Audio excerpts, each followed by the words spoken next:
अखंडं सच्चिदानंदं अवाङ्मनसगोचरम् आत्मानमखिलाधारम् आश्रयेऽभीष्टसिद्धये।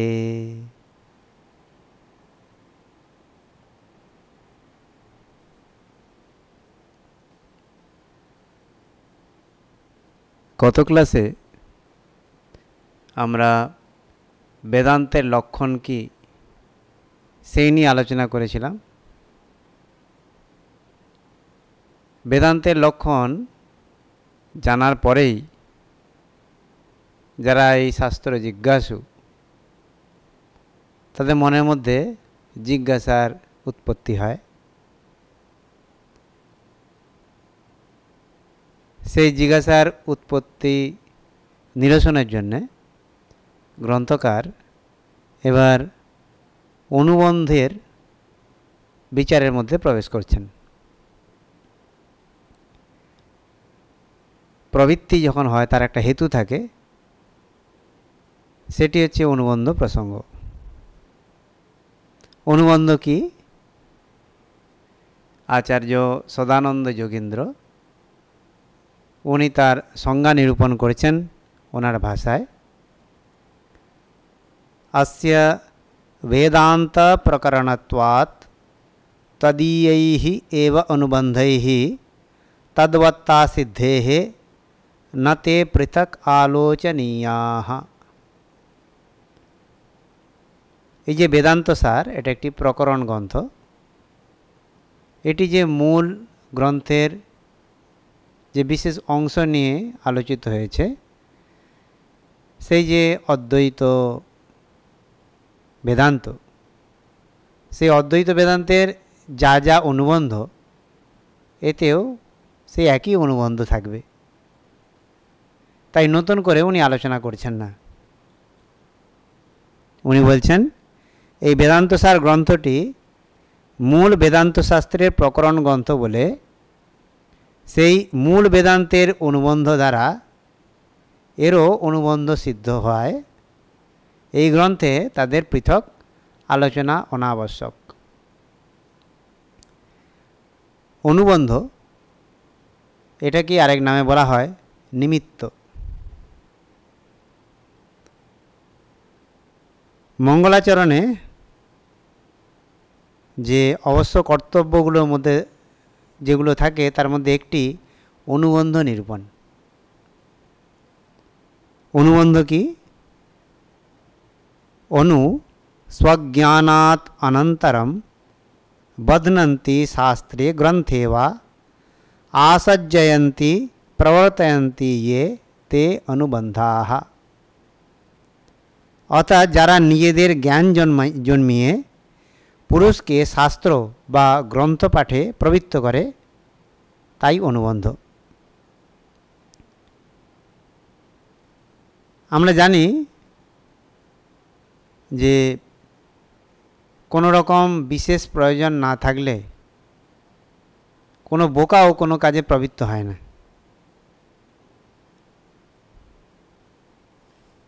কুমারিলা আচার্য উনি এইরকম মন্তব্য করেছেন। অতএব কোনো গ্রন্থ অধ্যয়নে যাতে পুরুষের প্রবৃত্তি হয়, সেই জন্যেই গ্রন্থকর্তা যেন গ্রন্থের শুরুতেই এগুলো নির্দেশ করে থাকেন। শ্লোক বার্তিকে আছে, সিদ্ধার্থম জ্ঞাত সম্বন্ধম শ্রোতুম শ্রোতা প্রবর্ততে শাস্ত্রাদৌ তেন বক্তব্যঃ সম্বন্ধস্য প্রয়োজনঃ। বেদান্ত সারে এতে যাতে মূল বিষয় থেকে বেশি বিচ্যুত না হয়, বাগাড়ম্বর যাতে না হয়ে যায়, সেই কারণেই এই অনুবন্ধ নিয়ে খুব বেশি আলোচনা করা হয়নি। কিন্তু পরোক্ষভাবে এই অনুবন্ধ প্রথম যে শ্লোকটি আছে, যেটা আমরা প্রণাম মন্ত্রে শুরু করেছিলাম, তার মধ্যেই কিন্তু এই অনুবন্ধের নির্দেশ রয়েছে। নৃসিংহ সরস্বতী উনি ব্যাখ্যা দিয়েছিলেন অত্র মানে প্রথম শ্লোকে সচ্চিদানন্দম ইতি প্রয়োজনম। সচ্চিদানন্দ আমরা বলছি অখণ্ডম সচ্চিদানন্দ, সেই সচ্চিদানন্দ সেটি হচ্ছে প্রয়োজনম। অখণ্ডমিতি বিষয়, অখণ্ডম যে সেটি হচ্ছে বিষয়। শাস্ত্র বিষয়য়োঃ প্রতিপাদ্য প্রতিপাদক ভাব সম্বন্ধ, শাস্ত্র যা প্রতিপাদন করেছে এদের মধ্যে প্রতিপাদ্য প্রতিপাদক সম্পর্ক রয়েছে। তৎকামঃ অধিকারী ইতি অনুবন্ধ চতুষ্টয়ম অর্থাৎ উক্তম ভবতি, এবং এটি যে পেতে চায় সেই হচ্ছে অধিকারী। এইভাবে পরোক্ষভাবে ওখানে উল্লেখিত হয়েছে বলে নৃসিংহ সরস্বতী উনি এটি মনে করেন। তো এখানে প্রসঙ্গক্রমে এসে গেছে যে প্রকরণগ্রন্থ বারবার এটি উচ্চারিত হচ্ছে, এর অর্থ কী? ওখানে পরাশর উপপুরাণে একটি শ্লোক রয়েছিল, সেটি উদ্ধৃত করা হচ্ছে যে প্রকরণটা কি। শাস্ত্রৈক দেশ সম্বন্ধম শাস্ত্রকার্যান্তরে স্থিতম আহুঃ প্রকরণম নাম গ্রন্থভেদম বিপশ্চিতঃ। যে গ্রন্থ কোনো শাস্ত্রের একাংশের সহিত সম্বন্ধ হইয়া শাস্ত্রের কার্য অর্থাৎ প্রতিপাদ্য বিষয় বিশেষকে প্রতিপাদন করে তাকেই বিপশ্চিতগণ মানে পণ্ডিতগণ প্রকরণ গ্রন্থ বলেন। তো বেদান্ত সারে জীব এবং ব্রহ্মই যে ঐক্য, সেই বিষয়ে সম্বন্ধ বেদান্তের মুখ্য উদ্দেশ্য, এবং জীবের মুক্তি কিভাবে হবে তার যে সাধন, এটি মুখ্যত এখানে আলোচিত হয়েছে। শাস্ত্রে বহু কিছু আলোচনা, তা কোনো একটি বিশেষ একটি আলোচনাকে নিয়ে এই প্রকরণ গ্রন্থগুলি রচিত হয়। তবে অনেকে প্রকরণ অর্থে অধ্যায়ও হয়ে থাকে বলে অনেকে মনে করেন। আমরা ব্যাকরণে এরকম ধরনের অধ্যায় রয়েছে, যেমন সমাস প্রকরণ, সন্ধি প্রকরণ, কারক প্রকরণ, সেখানে অধ্যায় অর্থে প্রকরণ শব্দটার প্রয়োগ হয়ে গেছে। এখন আমরা অনুবন্ধ এই নামটি শুনলাম,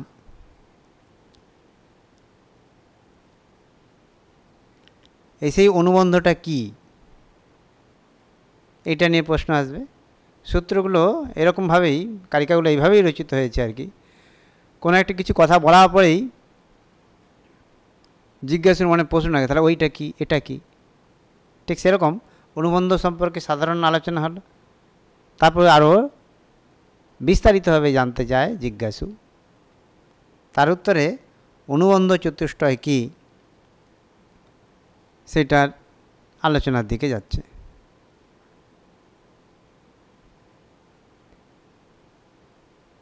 তো প্রকরণ গ্রন্থের কয়েকটা উদাহরণ দিয়ে রাখি এই ফাঁকে। যেমন এই বেদান্ত সার, তেমনি অদ্বৈত বেদান্তের আরও কিছু প্রকরণ গ্রন্থ রয়েছে। পঞ্চদশীর নাম শুনেছি, অদ্বৈত সিদ্ধি, চিৎসুখী, এগুলো সব প্রকরণ গ্রন্থ। বেশ, আমরা এখন অনুবন্ধ চতুষ্টয়ের মধ্যে প্রবেশ করি। সদানন্দ যোগেন্দ্র ওনার ভাষায়, তত্রানুবন্ধ নাম অধিকারী বিষয় সম্বন্ধ প্রয়োজনানি। বেদান্ত শাস্ত্রের অনুবন্ধ হল অধিকারী বিষয় সম্বন্ধ ও প্রয়োজন, এই চারটি। তো অনুবন্ধ মানে নিমিত্ত আমরা জেনেছি।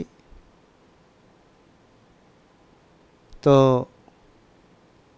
যখনই কোনো শাস্ত্র থাকে, সেই শাস্ত্রকে জানবার জন্য, বুঝবার জন্য একজন থাকে, তিনি হচ্ছেন অধিকারী। তিনি জানবেন, তার কোনো একটা বিষয় থাকা উচিত। কি জানবেন, সেটি হচ্ছে বিষয়। এবং তিনি যেটা জানবেন তার জন্য একটা নির্দিষ্ট বই থাকবে, গ্রন্থ থাকবে। সেই বিষয়ের সঙ্গে যে গ্রন্থের প্রতিপাদ্য যে সম্পর্ক সেটার থাকবে। এবং তার একটা প্রয়োজন থাকবে। প্রয়োজনমনুদ্দিশ্য না মন্দোপি প্রবর্ততে। প্রয়োজন ছাড়া বোকারাও কোনো কাজে লাগে না। তো এখানে সাধারণভাবে শুধু সংখ্যা বা শুধুমাত্র নাম উচ্চারণ করা হলো। তাতে প্রথম যে অনুবন্ধটি আছে সেটি আছে অধিকারী। সেই অধিকারী স্বরূপ কি তা নির্ণয় করতে এবার গ্রন্থকার প্রবৃত্ত হচ্ছেন। উনি বলছেন অধিকারী তু বিধিবৎ অধীত বেদ বেদাঙ্গত্বেন আপাততঃ अधिगताखिल वेदार्थः अस्मिन् जन्मनि जन्मान्तरे वा काम्य निषिद्ध वर्जन पुरस्सरं नित्य नैमित्तिक प्रायश्चित्तोपासनानुष्ठानेन निर्गत निखिल कल्मषतया नितान्त निर्मल स्वान्तः साधन चतुष्टय संपन्नः प्रमाता। বলছে সেই জীবী বেদান্তের অধিকারী এক, যিনি এই জন্মে অথবা জন্মান্তরে যথাবিধি সাঙ্গ বেদের অধ্যয়ন দ্বারা সামান্যভাবে, আপাতত বলা হয় সামান্য, সমগ্র বেদার্থকে জেনেছেন। দুই, যিনি এই জন্মে বা জন্মান্তরে কাম্য ও নিষিদ্ধ কর্ম বর্জন করেছেন এবং নিত্য নৈমিত্তিক প্রায়শ্চিত্ত ও উপাসনারূপ কর্মের অনুষ্ঠান দ্বারা অত্যন্ত নির্মল চিত্ত হয়েছেন। এবং তিন, যিনি 4 প্রকার সাধনকে লাভ করিয়েছেন। যেখানে এটা একটু বিশ্লেষণ একটু প্রয়োজন রয়েছে। প্রথমত,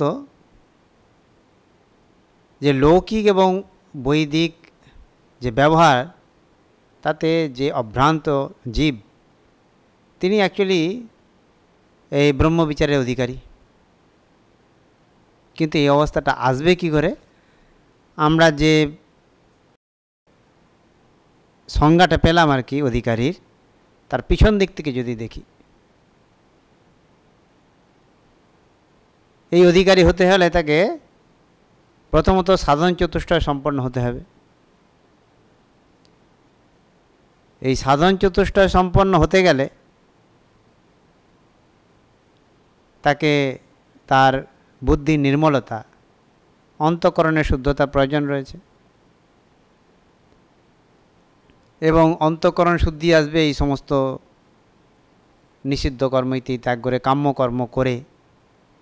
এবং কোনটি কাম্যকর্ম, কোনটি নিষিদ্ধ কর্ম ইত্যাদি জানবার জন্যে তাকে শাস্ত্রের সাহায্য নিতে হবে। মূলত এখানে বেদ বা উপনিষদের সাহায্য নিতে হবে। তো এইরকম করেই পরপর এই জিনিসগুলোকে সাজানো রয়েছে। এখানে দেখুন যে আলোচনার মধ্যে যেটুকু আসছে, যে অধিকারী কে হবে, এখানে প্রসঙ্গ হচ্ছে বিধিবৎ অধীত বেদ বেদাঙ্গত্বেন।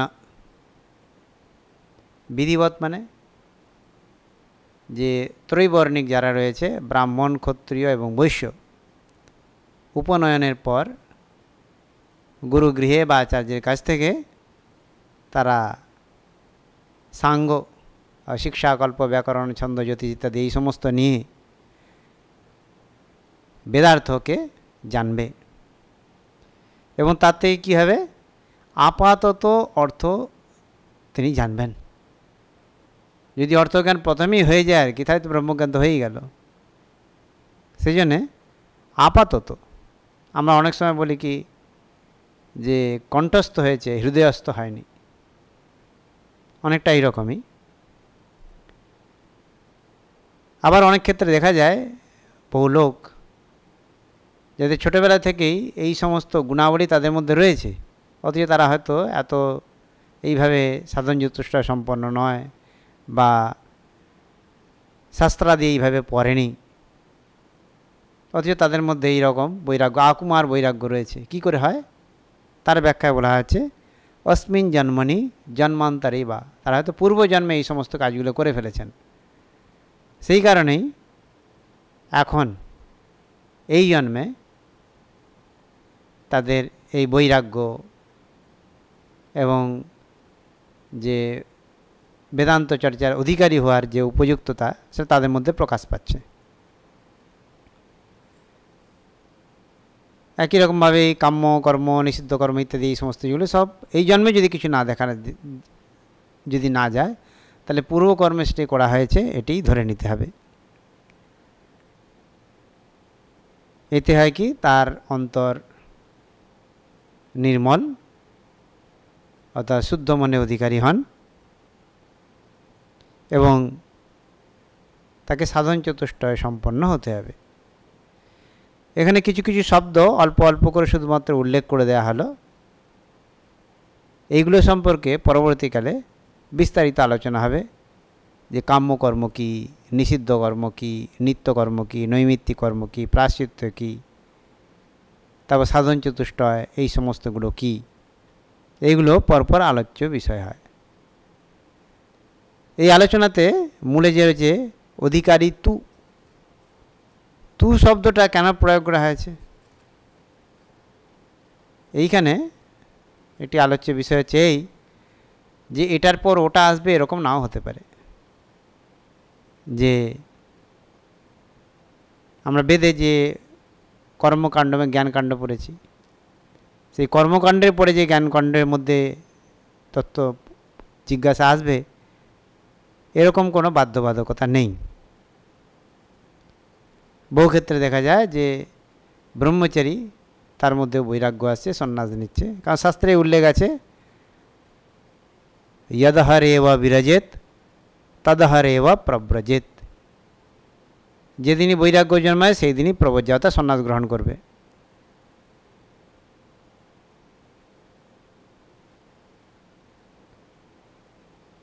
অতএব এই বেদাধ্যয়নের পরেই এই জাতীয় বৈরাগ্য ইত্যাদি আসবে, ব্রহ্মজ্ঞানের প্রতি আগ্রহ আসবে, এরকম কোনো বিশেষ বাধ্যবাধকতা নেই। তবে শঙ্করাচার্য মনে করেন যে এই সাধন চতুষ্টয় এটি ব্রহ্ম জিজ্ঞাসার মূল হেতু। এগুলো থাকলেই ব্রহ্ম জিজ্ঞাসা হয়, না থাকলে হয় না। কারণ আমরা বিদুর, বামদেব ইত্যাদি জীবনীতে দেখেছি যে তাদের এই ক্রমগুলো তাদের জীবনে আসছে না। তবে একটা জিনিস দেখবার বিষয়, যে বিদুর বা বামদেব বা বিদুরের জীবনে যদি মূলত ধরা হয়, তিনি ব্রহ্মজ্ঞানী কিনা বেদান্ত বিচারে হয়তো নাও হতে পারেন, তবু তার কথা কেন উল্লেখ করা হচ্ছে? এটা তাদের কথা এইভাবেই, এই জন্যই বলা হচ্ছে যে ওনারা যদি চান, ওনারা অধিকারী লোক, যদি চান তাহলে কিন্তু যেভাবে নির্দেশ দেওয়া রয়েছে এইটা পালন করলে পারে তারাও কিন্তু অধিকারী, এই ব্রহ্মজ্ঞানে অধিকারী হয়ে উঠতে পারেন। আমরা আলোচনার মধ্যে একটা জিনিস পেয়েছিলাম যে ত্রৈবর্ণিক তাদেরই অধিকার রয়েছে, যেহেতু তাদেরই উপনয়ন হয়, তারপরে তারা আচার্যের কাছ থেকে সাঙ্গ বেদ অধ্যয়ন করতে পারেন, তাহলে অন্যদেরকে কি হবে না? তাদেরও হবে। ইতিহাস পুরাণাদির দ্বারাও তারা তাদের মধ্যে এই বৈরাগ্য এনে তারাও এই ব্রহ্ম জ্ঞানের অধিকারী হয়ে উঠতে পারেন। আমরা আগামী ক্লাসে এই যে অধিকারীর যে বিশেষ বৈশিষ্ট্যগুলো আছে সেগুলো নিয়ে আলোচনা করব। ওম শান্তি শান্তি শান্তি। হরি ওম তৎসৎ। শ্রীরামকৃষ্ণার্পণমস্তু।